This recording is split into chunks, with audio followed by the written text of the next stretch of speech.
Hello అండి. Welcome back to my channel. ఈరోజు సీరియల్‌లో దీప ఇంకా కార్తీక్ డాక్టర్ హారిక రూమ్ నుండి బయటకొస్తా ఉంటే, జోష్న, దశరథ, శివనారాయణ ఎదురొస్తారనమాట. అప్పుడు జోష్న, నన్నే అనుకున్నాను. వీళ్ళని కూడా హాస్పిటల్‌కి రమ్మన్నారా? అని అడుగుతా ఉంటే దశరథ, వీళ్ళు టెస్ట్‌లకొచ్చారని నాకు తెలియదు జోష్న. తెలియకుండా ఎలా ఉంటుంది డాడీ? నాకు తప్ప మీరు అన్ని విషయాలు బావతో చెప్పే కదా చేస్తారు. అనగానే దశరథ, నీ చేత రెండోసారి బ్లడ్ శాంపిల్స్ ఇప్పించాలని తీసుకొచ్చింది నేను. దీనికి కార్తిక్‌కి ఏ సంబంధము లేదు అని అంటా ఉంటే జోష్న, అయితే వీళ్ళు ఇక్కడేం చేస్తున్నారు అని అడుగుతది.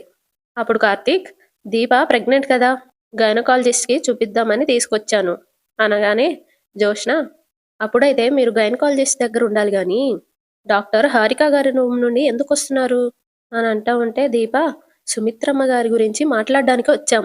ఏం మాట్లాడారు అని జోష్న అడుగుతది. వెంటనే కార్తీక్, అత్త ఆరోగ్యం గురించి అనగానే జోష్న, మరి మీ కళ్ళేంటి అంత ఎర్రగా ఉన్నాయి అని అంటా ఉంటే కార్తీక్, కొన్నిసార్లు బాధలు గుండెల్లో కాదు కళ్ళలో కూడా దాచుకోవాలి అని అంటాడు. అప్పుడు జోష్న, అంత బాధపడే విషయం డాక్టర్ గారు మీతో ఏం చెప్పారు అనగానే కార్తీక్, డాక్టర్ గారు అంటారు కదా, కన్న తల్లి కోసం కడుపులో ప్రాణాన్ని వదులుకోవాలి, అది గుర్తుకు తెచ్చుకుంటాడు. జోష్న ఏమో, అడిగేది నిన్నే బావా అని అడుగుతా ఉంటది. కార్తీక్, మన ఆయన వాళ్ళకొచ్చిన ఆపద మన వంటికి తగిలిన గాయం కంటే ఎక్కువ బాధ పెడుతుంది జోష్న. సాయం చేయగలిగే స్థితిలో ఉండి సాయం చేయని పరిస్థితుల్లో ఉంటే అంతకు మించిన బాధేముంటుంది అనగానే శివనారాయణ, సరిగ్గా చెప్పావురా. సుమిత్ర విషయంలో మనలో ఎవరైనా డోనర్గా ఉండొచ్చు అంటే మనకంత బాధ ఉండేది కాదురా. కన్న కూతురే ఉండాలన్నారు. తల్లిని కాపాడుకోవడానికి జోష్న ముందుకొచ్చిన రిపోర్ట్స్ మనం అనుకున్నట్టు రాలేదు. అందుకే మరోసారి బ్లడ్ శాంపిల్స్ ఇప్పించడానికి నేను దశరథ జోష్నను తీసుకొచ్చాం. పోయినసారి ఏం జరిగిందో, ఎక్కడ పొరపాటు జరిగిందో తెలియదు. కానీ ఈసారి అలా జరగదు. బ్లడ్ శాంపిల్స్ ఇచ్చేటప్పుడు నేను పక్కనే ఉంటాను. జోష్న ఏమో తనలో తాను ఈసారి ఎలా తప్పించుకోవాలి అని అనుకుంటూ ఉంటది. కార్తీక్, ఏం పెద్ద మేడం గారు నమ్మకంతో వచ్చారా? ఈసారి కూడా నమ్మకం లేకుండా వచ్చారా అని అంటూ ఉంటే జోష్న తనలో తాను ఎలా తప్పించుకోవాలో తెలియకొచ్చాను. హాస్పిటల్కి తీసుకొస్తారు అని ముందే తెలుసుంటే ఎలాగో అలాగా తప్పించుకునేదాన్ని. కారు ఆపే వరకు తెలియదు తీసుకొచ్చింది హాస్పిటల్కి అని అని అనుకుంటూ ఉంటది.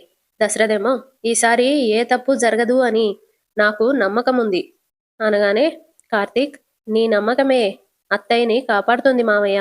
శివనారాయణేమో, కార్తీక్, నువ్వు దీపం తీసుకుని వెళ్ళు, మేము డాక్టర్ గారిని కలిసి బ్లడ్ టెస్ట్ల గురించి మాట్లాడతాం. అలాగే తాత అని కార్తీక్ అంటాడు. దశరథేమో, జోష్న రామ్మ అనుకుంటూ వాళ్ళు డాక్టర్ దగ్గరికి వెళ్తారు. కార్తీక్ దీప వెళ్తా ఉంటారు. కార్తీక్ వెళ్తా ఉంటే దీప, బావా రిపోర్ట్స్ లోపల టేబుల్ మీదే ఉన్నాయి అని అంటది. దశరథ వాళ్ళు వెళ్ళి నమస్తే డాక్టర్ అనగానే డాక్టర్ వాళ్ళని చూస్తూ ఉంటది. కార్తీక్ ఏమో డోర్ కొంచెం తీసి వాళ్ళని గమనిస్తూ ఉంటాడు. జోష్న దీపా రిపోర్ట్ చూసేస్తుంది ఆ ఫైల్ని. వెంటనే డాక్టర్ అది గమనించి తీసి కింద పెట్టేస్తారు. ఇక కార్తీక్ వెళ్ళిపోయి దీపాతో, రిపోర్ట్స్ డాక్టర్ గారు దాచారు అని చెప్పి ఇద్దరు కలిసి అక్కడ నుండి వెళ్ళిపోతారు.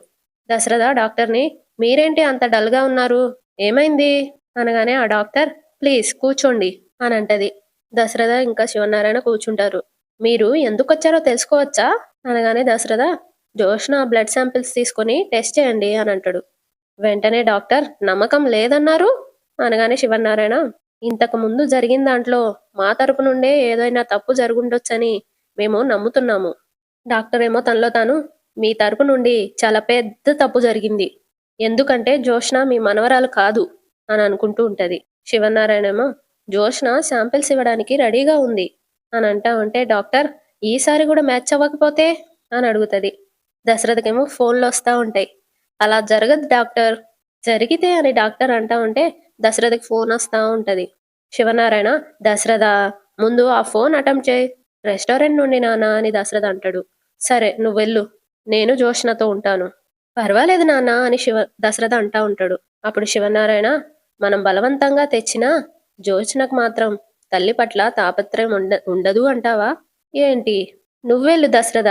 అలాగే నాన్న అని చెప్పి దశరథ వెళ్ళిపోతాడు. వెళ్తూ వెళ్తూ, జోష్న, మీ అమ్మ హెల్త్ ఇష్యూ నీకు తెలుసు కదా, మన దగ్గర అన్నీ ఉన్నాయి, టైం లేదంతే, ప్లీజ్ కోఆపరేట్ మన నమ్మకమే మన గెలుపు. అంతా పాజిటివ్‌గా ఉంటుందని నమ్ము. రిజల్ట్ కూడా అలాగే వస్తుంది అని అంటా ఉంటే డాక్టర్, కొన్ని మన నమ్మకాల మీద కాదు దశరథ్ గారు, వాస్తవాల మీద ఆధారపడి ఉంటాయి. వాస్తవాన్ని మనం మార్చలేం కదా!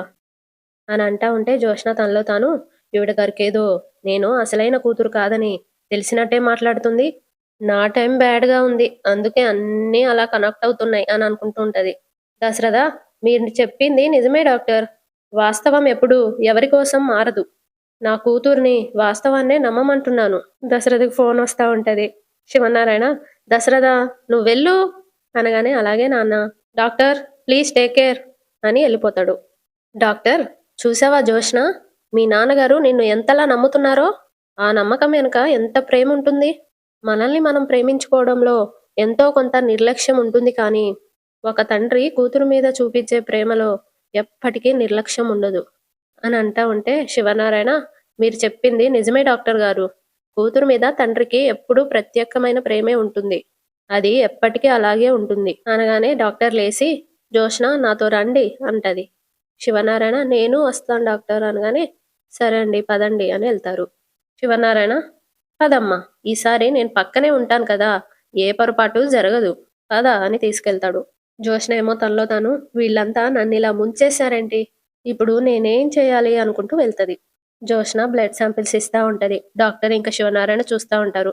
జోష్న తనలో తాను, ఈ శాంపిల్స్కి రిపోర్ట్స్ ఏమొస్తుందో నాకు తెలుసు, కానీ దీపా బావ హాస్పిటల్కి ఎందుకు వచ్చారు? వాళ్ళ కళ్ళు చూస్తుంటే దేనికో బాధపడుతున్నట్టే ఉన్నారు.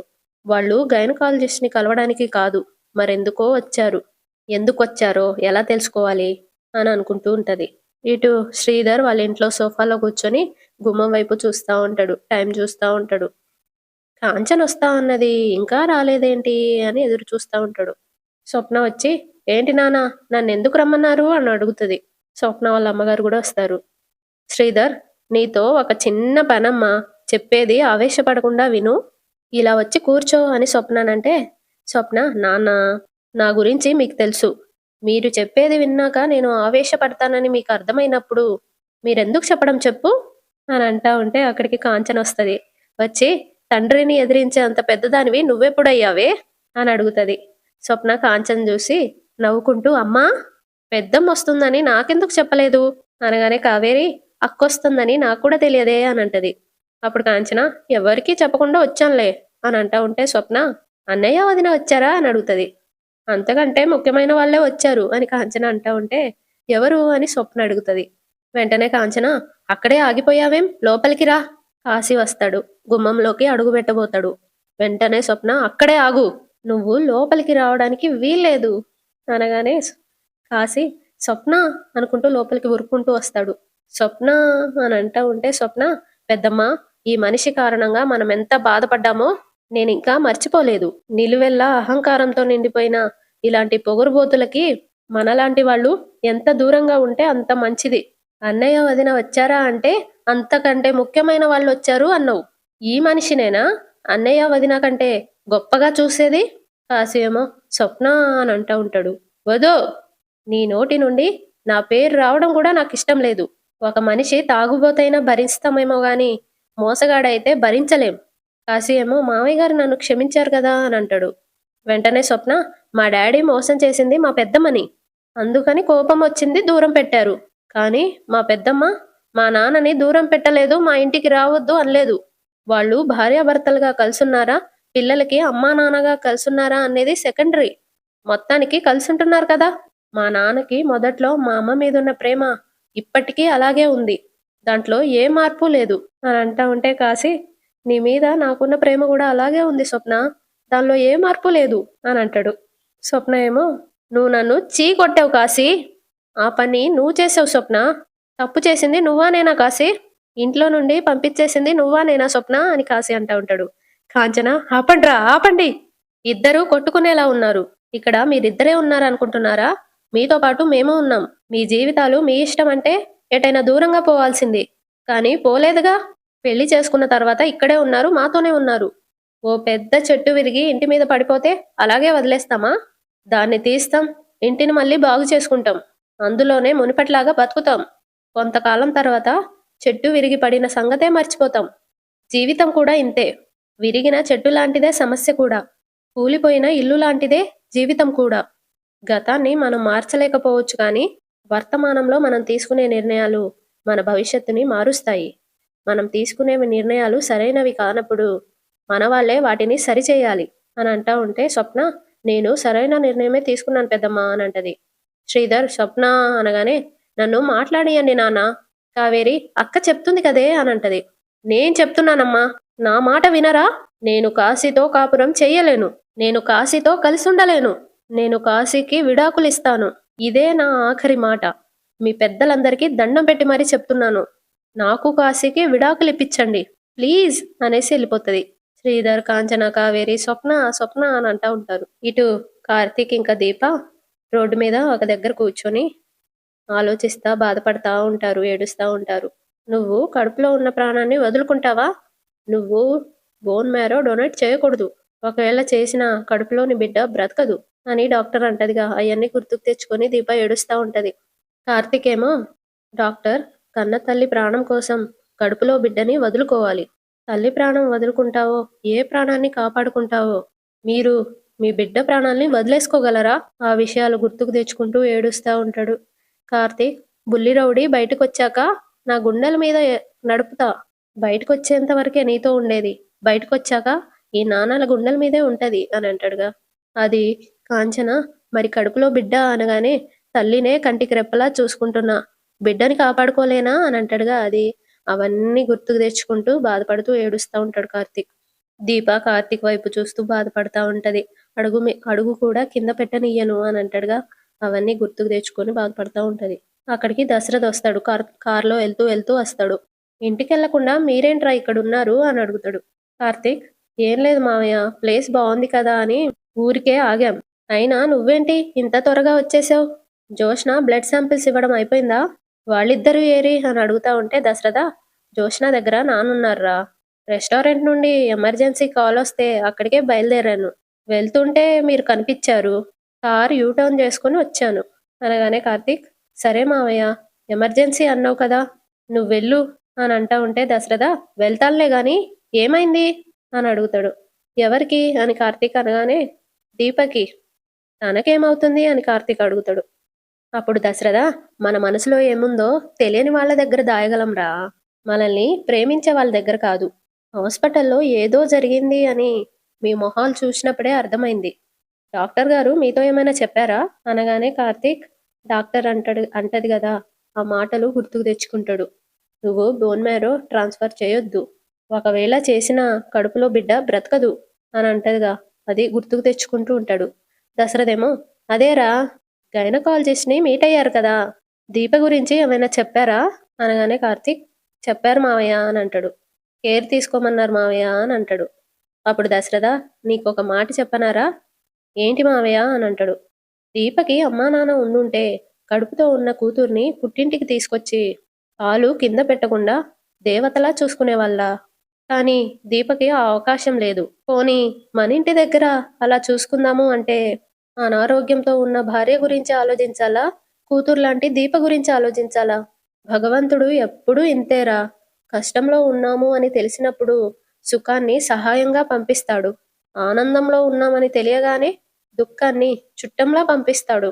కానీ మనిషి గ్రహించలేనిది ఏంటి అంటే, ఏది శాశ్వతంగా ఉండదు. సుమిత్ర ఏమైపోతుందో అని నాకు భయంగా ఉండేది. తనకేం కాదని మీరు చెప్పడం వల్లే నేను ధైర్యంగా ఉన్నాను. మీ వల్ల నాలో ధైర్యం ఉంది. కానీ ఎందుకో మీ ముఖాల్లో కొత్తగా భయం కనిపిస్తుంది. కార్తీక్, అలాంటిదేమీ లేదు సార్ అని అంటాడు.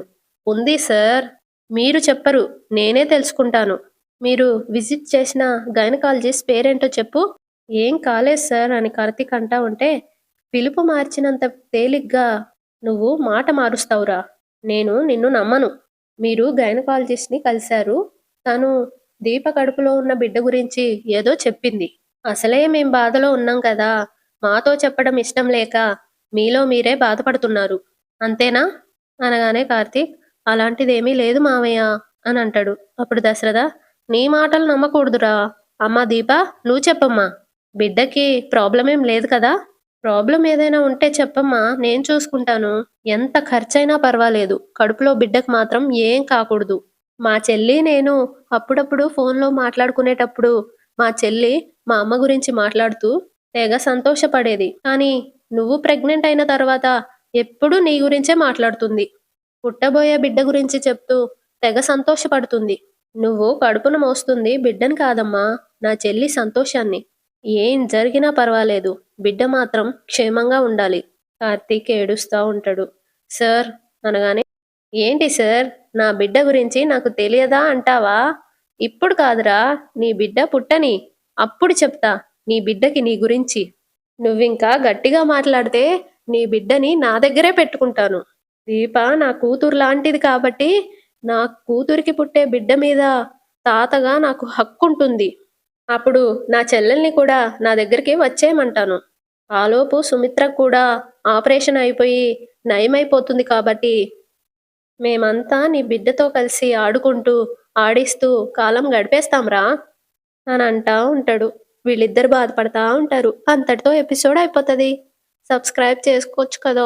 లైక్ కూడా చేయండి కదా! వ్యూస్ రావట్లేదు కదా!